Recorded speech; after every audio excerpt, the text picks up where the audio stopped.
जय Hind. Channel NTV live web news Meerut मित्र पर आप देख रहे हैं ट्रूथ एक्स और मैं हूं आपके साथ नवीद खान। आज ट्रूथ एक्स में हम राजनीति की बात नहीं करेंगे, न सत्ता की बात करेंगे और ना ही किसी देश दुनिया के टकराव की बात करेंगे।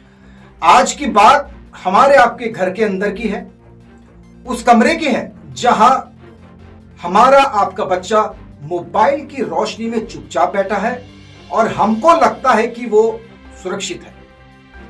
लेकिन उत्तर प्रदेश के गाजियाबाद की भारत सिटी सोसाइटी से आई ये खबर बताती है कि सबसे बड़ा खतरा अब दरवाजे के बाहर नहीं बल्कि वाईफाई के भीतर छुपा है। यहां 3 सगी बहनें जिनकी उम्र केवल 16 साल, 14 साल और 12 साल और जो एक दूसरे के बिना पानी तक भी नहीं पीती थी, वो एक साथ 9वीं मंजिल से कूद गई और कुछ ही सेकंड में 3 जिंदगियां खत्म हो गई। पुलिस जांच में सामने आया कि ये कोई सामान्य केस नहीं बल्कि ये एक खतरनाक डिजिटल जाल का नतीजा थी इन तीनों की मौत। चेतन कुमार का ये परिवार बाहर से सामान्य दिखता था।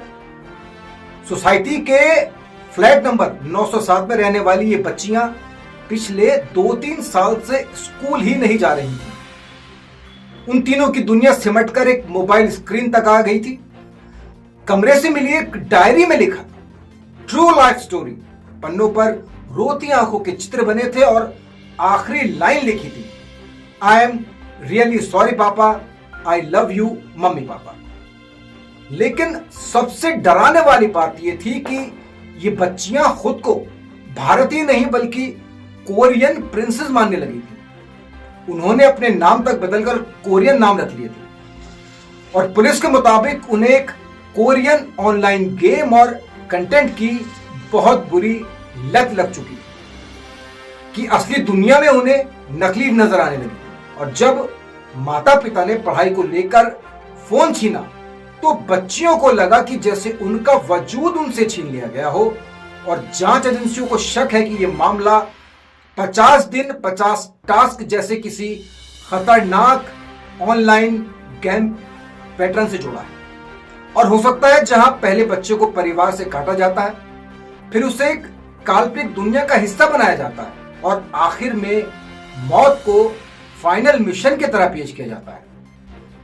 अब सबसे बड़ा सवाल यह है कि 16 साल की लड़की सिर्फ 4ठी क्लास तक पढ़ी थी और तीनों बहनें सालों से स्कूल ही नहीं जा रही थी। तो क्या स्कूल, समाज और सिस्टम को कुछ अटपटा नजर नहीं आया इसमें?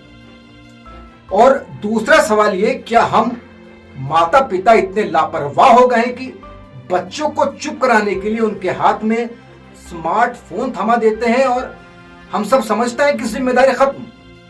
और तीसरा सवाल ये, क्या हमारे आपके घर में कोई बच्चा धीरे धीरे डिजिटल गुलामी की तरफ बढ़ रहा है? याद रखिए, ये गेम हमेशा खून खराबे वाले नहीं होते।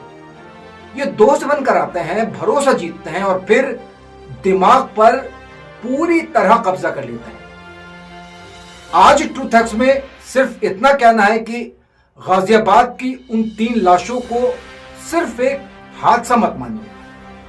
वो हमारी आपकी नाकामी का आईना है। हमारे आपके बच्चों को फोन देने से पहले हमें उनको वक्त देना चाहिए, उनसे बात करनी चाहिए और उनकी ऑनलाइन दुनिया को समझना चाहिए पूरी तरह से, क्योंकि अगर आज हम और आप नहीं जागे तो अगली खबर किसी और शहर से नहीं बल्कि हमारे आपके घर से आ सकती है। ट्रूथ एक्स में बस आज इतना ही।